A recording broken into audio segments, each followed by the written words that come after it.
Mesdames et messieurs, nous vous saluons de partout où vous êtes. Encore une fois, nous sommes l'émission Donne la sagesse aux sages. Et nous sommes sur la chaîne YouTube Jésus Triomphe TV. Notre émission Donne la sagesse aux sages, c'est une émission socio-culturelle. Nous avons dit on va s'occuper de beaucoup de choses. La religion, nous sommes partout. Alors aujourd'hui, on a reçu pour vous un homme de Dieu qui va nous édifier avec un sujet très important, un sujet qui va énormément bénir les hommes de Dieu et même les enfants de Dieu. Alors sur ce, nous tenons à vous dire que notre émission est en caractère bilingue, c'est-à-dire on va utiliser, nous aurons plusieurs langues, mais plus nous serons basés en utilisant la langue française et notre langue lingala. Nous vous disons vraiment merci. Tous ceux-là qui sont en train de nous suivre, nous vous invitons de vous abonner massivement sur notre chaîne. Vous n'avez qu'à cliquer sur la pouce qui va se présenter au devant de votre écran plutôt. Vous allez juste appuyer sur ces tout petits barres qui sortiront au devant de votre écran et cela va énormément nous être bénéfique. Merci beaucoup. Alors on a reçu pour vous un homme de Dieu, c'est le docteur Ezekiel Anta. Alors il est un homme de Dieu que nous connaissons assez bien. Il réside précisément ici à Kinshasa, précisément à la République démocratique du Congo. Alors il est là avec nous, il va énormément nous édifier avec un sujet. Sans plus tarder, nous allons devoir lui donner la parole afin qu'il puisse se présenter. Bonjour papa. Ok, bonjour mon frère, merci. Ok, c'est un réel plaisir de vous recevoir dans notre émission. Merci. La sagesse aux sages, c'est une première de faire une interview avec vous. Alors nous voulons que le peuple de Dieu, les enfants partout ils sont, les enfants de Dieu, tous ceux-là qui aspirent à servir le Seigneur sont en train de nous suivre. Veuillez vous présenter afin qu'ils puissent avoir plus de précisions en ce qui vous concerne. Ok. D'abord, je commence par la présentation. Je m'appelle Dr Ezekiel Anta Mentel. Je suis pasteur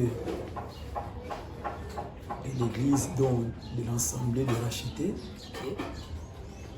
Nous évoluons précisément à Massine, à Petro Congo, dans le quartier Imbali. C'est là où nous sommes pour le moment. Okay. Dans les services du Seigneur. Merci. C'est bien, papa. Ok. Le docteur Ezekiel, nous allons juste épingler une toute petite détail.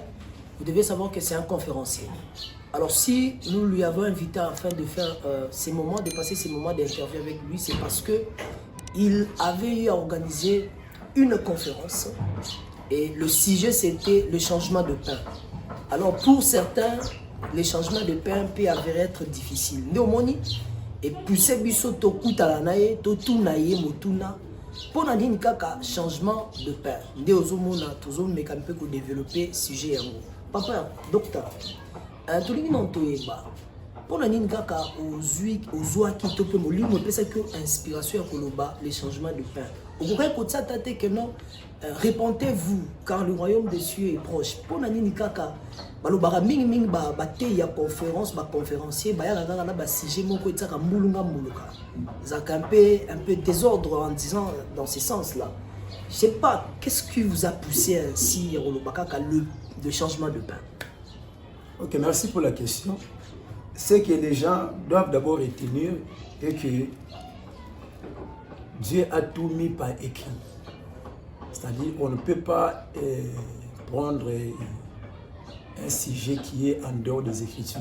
Puisque nous prenons comme sujet à exploiter devant les hommes de Dieu ou dans l'Église, nous les prisons toujours dans les Saintes Écritures. Okay. Là, je peux prendre une écriture qui nous certifie clairement que Dieu a tout mis dans les Écritures. Donc même les sujets que nous venons d'exploiter pendant des jours de la conférence, c'est le changement de pain, ça se trouve toujours dans les Écritures. Donc, je prends d'abord cette écriture pour vous certifier que ce que nous avons enseigné, ce n'était pas venu d'un hasard comme ça, mais nous l'avons puisé dans les Écritures. Je suis dans Proverbe chapitre 22, verset 20. L'Écriture dit, « N'ai-je pas déjà pour toi mis par écrit des conseils et des réflexions? » Donc ici, le sage Salomon est en train d'avertir les gens que Dieu a tout mis par écrit. C'est-à-dire tout ce qu'on va présenter comme l'enseignement, on va toujours les tirer dans les Saintes Écritures. Parce que, en dehors de ce que les prophètes ont reçu comme la révélation, en dehors de tout ce qui est écrit, nous n'avons pas quelque part où nous pouvons encore aller chercher les Écritures. Okay. Dans l'enseignement, c'est comme Boaz avait instruit Harith qui devait devenir plus tard son épouse. Il lui a dit de ne pas aller glaner dans un autre champ. Alors aujourd'hui, les champs, ce sont les Écritures. C'est pour dire que quand on reste dans les Écritures, on fera quelque chose de très mieux qui va permettre que Dieu puisse vous agréer. Donc les changements de pain, en bref, ce n'est pas un sujet de hasard, mais c'est un sujet que nous avons puisé ça dans les Écritures. C'est dans 1 Chronique chapitre 9, je vois le verset 32. C'est là où nous avons puisé ces sujets de changement de pain. Je prends 1 Chronique chapitre 9, verset 32, l'Écriture dit « Et quelques-uns de leurs frères parmi les Kéats étaient chargés de préparer pour chaque sabbat des pains de proposition. » Ici, ça montre que c'est la famille de Kéat qui avait cette possibilité de pouvoir préparer les pains. Alors ces pains-là devaient entrer dans les sanctuaires. Maintenant, le verset clair qui confirme qu'il y avait changement de pain chaque samedi, chaque sabbat, c'est dans 1 Samuel chapitre 21. Je prends le verset 9. Alors le sacrificateur lui donna du pain consacré, car il n'y avait pas là d'autre pain que du pain de proposition qu'on avait ôté de devant l'Éternel pour les remplacer du pain au moment où on l'avait pris. Donc, c'est-à-dire, cette écriture, donc, ça montre qu'il y avait les changements du pain dans les sanctuaires, précisément dans les lieux très saints, là où Aaron et ses fils travaillaient. Alors, comme ils étaient des hommes, ils devaient quand même être nourris par quelque chose. Alors, la nourriture qui leur avait été destinée, c'était les pains. C'était les pains. Alors, ces pains-là devaient être mangés dans les lieux très saints. Alors, par rapport aux Écritures, les pains étaient mis sur la table les jours du sabbat. Alors, ces pains-là devaient durer que 7 jours. Les sabbats suivants, on devait maintenant échanger les pains, parce que les pains qu'on avait mis l'autre sabbat, c'était devenu froid. Alors, pour que les sacrificateurs les mangent, il faut que maintenant qu'on fasse des changements du pain. Alors, quand on note ça, alors ce qu'on avait ôté sur les tables, ça devait maintenant devenir la nourriture pour le sacrificateur. Pour les sacrificateurs. Mais ce qu'on doit retenir est que quand le Seigneur donne la parole vient souvent sous forme de paraboles, des énigmes. C'est-à-dire ici on parle sur les pains. En réalité, dans l'ancienne alliance, Dieu utilisait des choses terrestres. Mais en réalité, il voulait nous enseigner sur des choses spirituelles. Exemple, dans Jean chapitre 3, verset 11. Quand le Seigneur parlait aux Juifs, il leur a dit clairement que quand je vous avais parlé sur des choses terrestres, vous n'avez pas cru. Alors comment croirais-je quand je vous parlerai sur des choses terrestres? Alors, cette écriture, ça montre, donc ça sacrifie clairement que Dieu, dans sa manière de parler, il a des langages. Langage terrestre, où il va utiliser des choses terrestres. Alors, il a aussi un langage céleste. Alors, le langage céleste, c'est l'explication du langage terrestre. Je vais être donc beaucoup plus clair. Je prends un exemple. Quand Israël était sorti en Égypte, ou bien avant qu'Israël sorte d'Égypte, il a fallu qu'on puisse sacrifier un animal, l'agneau. C'était un animal comme ça. Alors, cet animal qu'on avait sacrifié pour déclencher la libération d'Israël en Égypte, cela était un signe prophétique qui annonçait le véritable agneau qui devait être immolé à la croix pour notre sortie dans le monde du péché. Il fallait que Dieu a commencé avec un animal, mais en réalité, il parlait d'un sacrifice qui était spirituel. Alors Israël était dans la confusion les jours là, quand Jean-Baptiste avait dit que voici l'agneau de Dieu qui ôte le péché. Alors pour eux, ils croyaient que Jean va encore présenter l'agneau comme étant un animal. Mais ils étaient surpris d'entendre que l'agneau, ce n'est plus un animal, c'est étant un homme. Donc l'homme qui est l'animal de Jésus, c'est mettant l'explication de l'agneau comme étant l'animal. Deuxième exemple, Israël en sortant de l'Égypte, il était connu par la colonne de nuée et par la colonne de feu la nuit ainsi que le jour. Là, c'est par rapport à Israël. Alors Israël, c'est aussi un signe de l'Église qui a quitté le monde, la marche vers l'enlèvement. Mais à notre temps, nous ne sommes plus dirigés par la colonne de feu ou par la colonne de nuée, mais c'est le Saint-Esprit qui nous dirige. C'est pour dire qu'Israël a vu une colonne qui était physique, mais cela annonçait la véritable colonne qui est le Saint-Esprit. Donc c'est pour dire que Dieu a parlé du pain Mais en réalité, aujourd'hui, dans cette dispensation, ce n'est plus encore un pain physique. Très bien. Maintenant, le pain là doit maintenant porter une autre signification. Maintenant, Jean chapitre 6, verset 32, Christ en venant dans le monde, il a dit, je suis le pain qui vient du ciel. Alors, par là, on comprend directement que le pain qu'on avait mis sur la table et qui devait être changé dans le Shabbat, Dieu a caché un langage. Alors, les pains, ce sont des hommes. Alors, dans l'ancienne alliance, les pains étaient aussi comme les prophètes.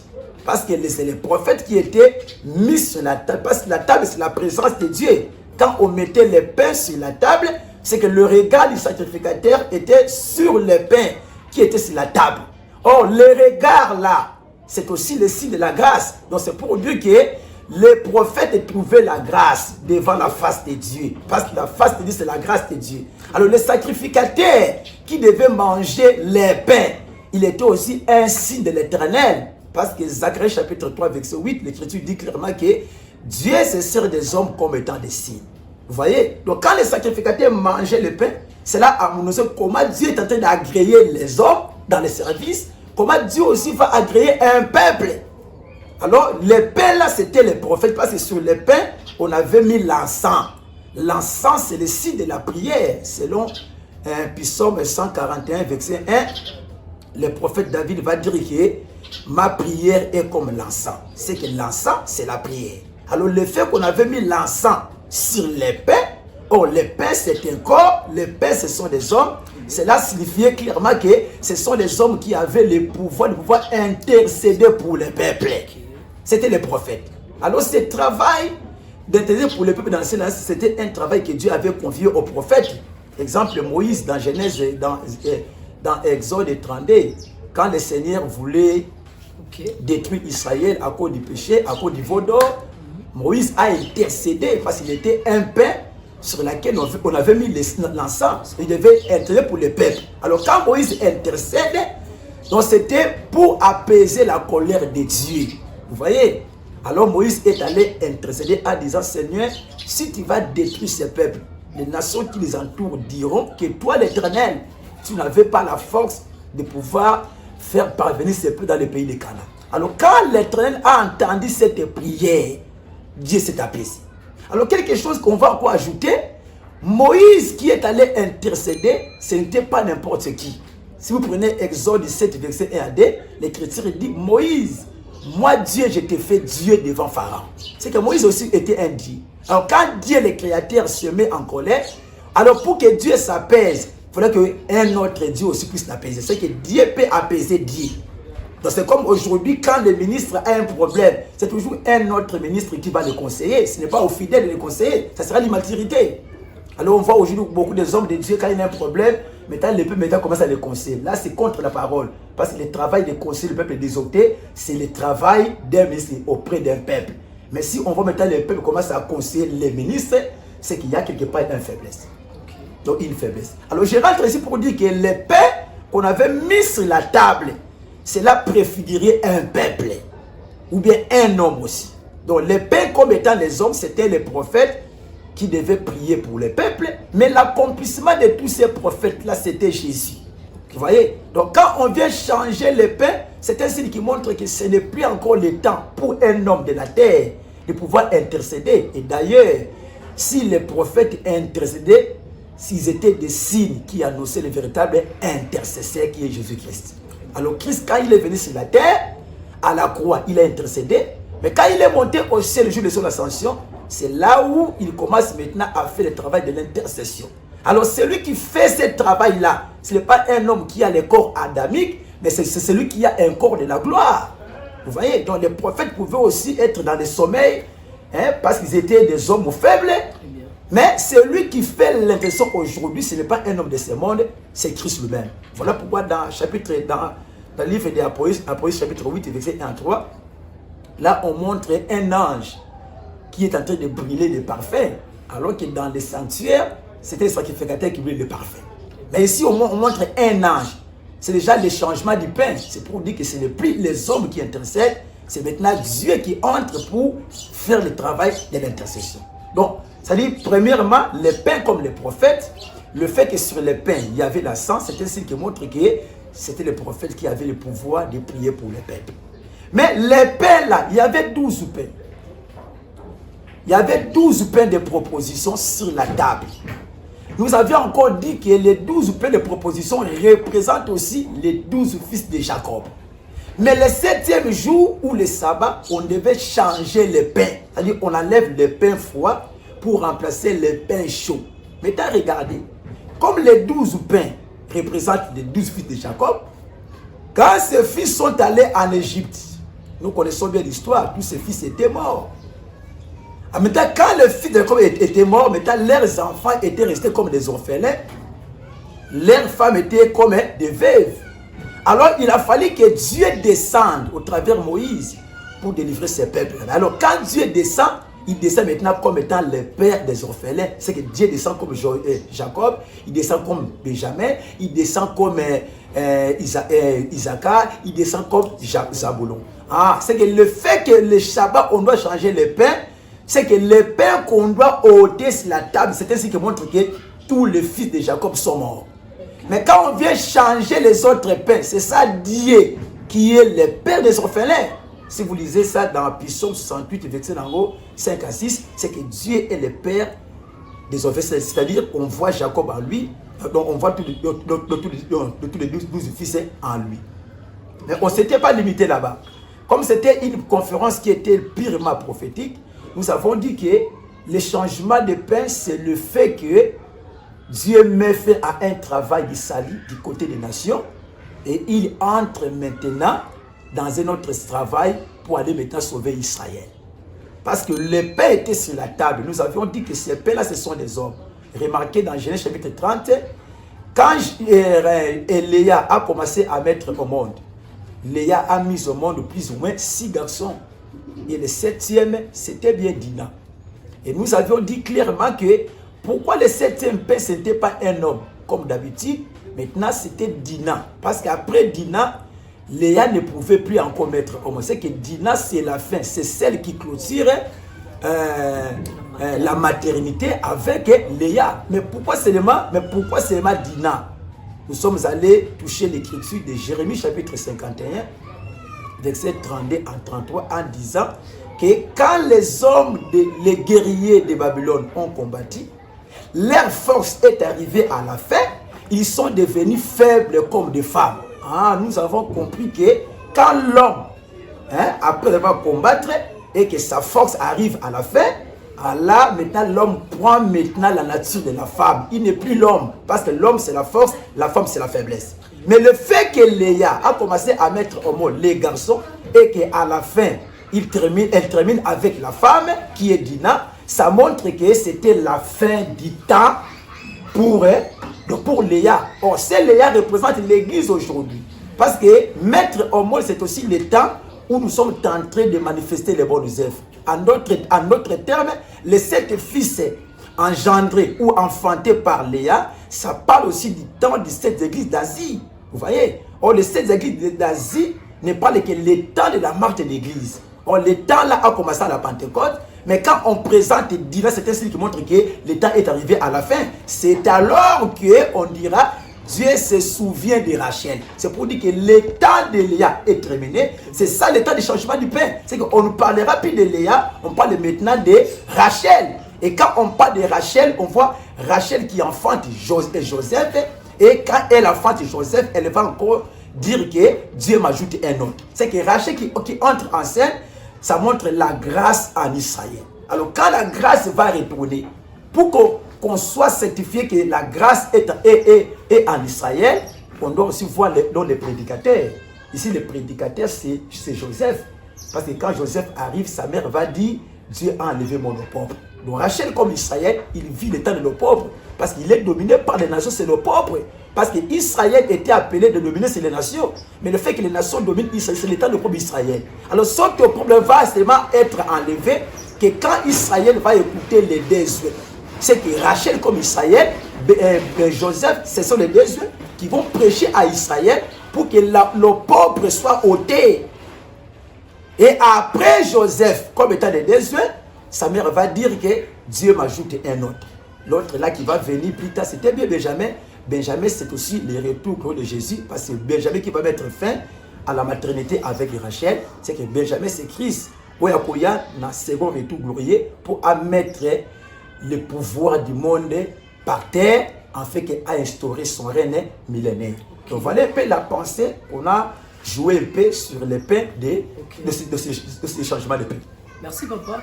Bon, Nini Suko, toyoki ndenge otamboli ndenge expliquer maloba par rapport à sujet de olobeli. Suko pona biso batu. OK.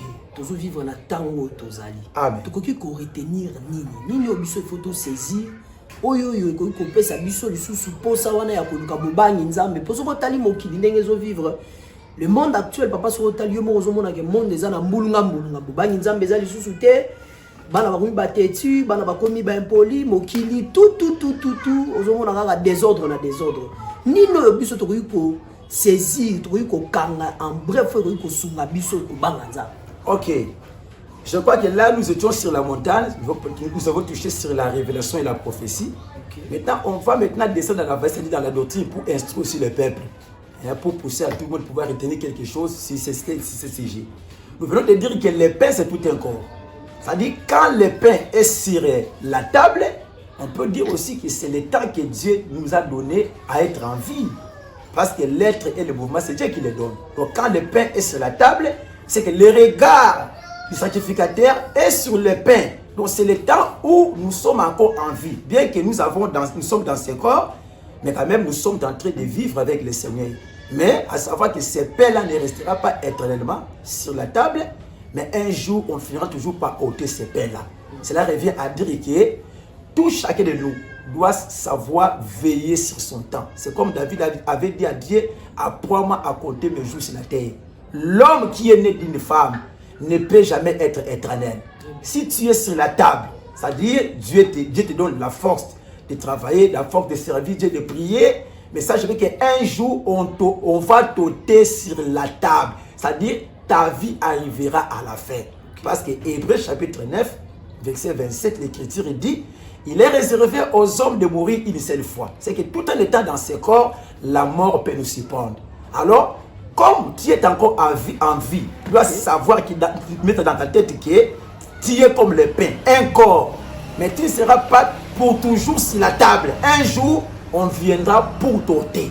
Pendant que tu es sur la terre, tu dois veiller sur le temps que Dieu t'a donné. Parce que tout homme a une durée sur la terre. Okay. Moïse, avant de mourir, il devait arriver à la fin de sa vie. Parce que Dieu lui avait dit que les jours de l'homme sera de 120 ans. Or, dans la Bible, la seule personne qui est morte de 120 ans, c'était Moïse. Alors, Moïse est mort à la fin de sa vie. Moïse était puissant. Il était un homme qui a fait beaucoup de miracles. Mais à l'âge de 120 ans, Moïse était mort. Donc, c'est pour dire que pendant que tu es sur la terre, tu es tout un pain. Parce que le pain, c'est le corps. Ta vie sur la terre ne sera pas éternelle. Il y aura un jour où on ne te verra plus sur la table. La table, c'est aussi le monde. Dieu va te retirer. Alors, tout chacun de nous, nous avons un accident. Nous avons un accident. Mais pendant que tu es en vie, vous allez toujours comme ça vie, parce que vous allez pas, vous allez de ce côté, un jour, vous allez à Kolongolayo. Alors, le problème est qu'un jour, nous allons à Kolongolayo, c'est le temps de craindre Dieu, de prendre une position de la parole. En fait, que nous allons à Kolongolayo, la table qui est le monde, aux zones pas en colo, aux zones à peine à Katia Kimia. Donc, les chrétiens nous disent que tout votre corps, âme et esprit soient sanctifiés. C'est voilà pourquoi j'appelle tout le monde à se sanctifier. Quand tu écoutes la parole, apprends-toi à se sanctifier. Efforce-toi à vivre la sanctification parce que tu n'es pas un Père qui sera éternel. Ceux qui ont vécu avant nous, ils ne sont plus. On ne parle plus d'eux. Et nous aussi, nous ne resterons pas éternels. Alors, en bref, tu es le pain, je suis le pain. Mais pendant que nous sommes sur la table qui est le monde, apprenons-nous à bien gérer nos temps parce qu'on ne sera pas éternel sur la terre, que Dieu vous le dise. Ok, apprenons à bien gérer notre temps. C'est la parole qui est sortie de la bouche de l'homme de Dieu. Nous devons apprendre à gérer le temps où nous sommes en train de vivre sur la terre. En tout cas, merci papa pour cette marque de considération. Merci mon frère aussi, merci Bengue. C'est une joie immense. Nous sommes la chaîne Jésus Triomphe Télévision. Un message, un tout dernier message pour ce programme. Vous donnez vos coordonnées, vos numéros et voilà. Que le peuple de Dieu... Alors comme j'avais dit au début que je suis docteur Ézéchiel, ministre de l'évangile éternel, je suis pasteur dans l'assemblée de racheter, Ok. précisément à Massina, Petro-Congo dans la quartier Imbali. Je suis aussi un grand conférencier. À part des conférences, je suis aussi un écrivain. Je crois que très bientôt là, on va quand même essayer de présenter notre tout premier livre. Ce sera peut-être l'année prochaine, au mois de février, dans une salle, là où Dieu va nous permettre. Mais pour le moment, pour nous rejoindre, vous pouvez prendre notre numéro de WhatsApp. Là, en tout cas, si vous nous écrivez, je crois qu'on ne manquera pas aussi de vous répondre. Alors, si vous avez aussi des questions en ce qui concerne la parole de Dieu, veuillez aussi nous poser des questions. Le Seigneur va nous aider de pouvoir répondre même dans des petites questions que vous avez posées. Notre numéro, c'est de plus 243 Ok. 81 Ok. 54 Ok. 98 Ok. 751. Ça, c'est le numéro de WhatsApp. Vérifiez Alors, encore. donc c'est plus 243 Très bien. 81 54 98 751. C'est ça notre numéro. Même appel normal, faites-le toujours. Le Seigneur ne manquera pas de vous bénir. Merci. Le Seigneur ne manquera pas de vous bénir. Nous vous disons merci de nous avoir suivis. Nous sommes déjà à la fin de notre programme. Alors, nous vous prions de pouvoir liker et aimer de vous abonner, d'aimer notre page de notre chaîne YouTube, Jésus Triomphe Télévision. Dieu va énormément vous bénir. Pour aujourd'hui, nous nous arrêtons ainsi et nous vous saluons au nom de Jésus-Christ. Nous qui sommes aussi des chrétiens, on profite de vous saluer en Christ Jésus. Et la suite au prochain numéro. Que Dieu vous bénisse. D'ici là, portez-vous bien. Merci. Amen. Merci.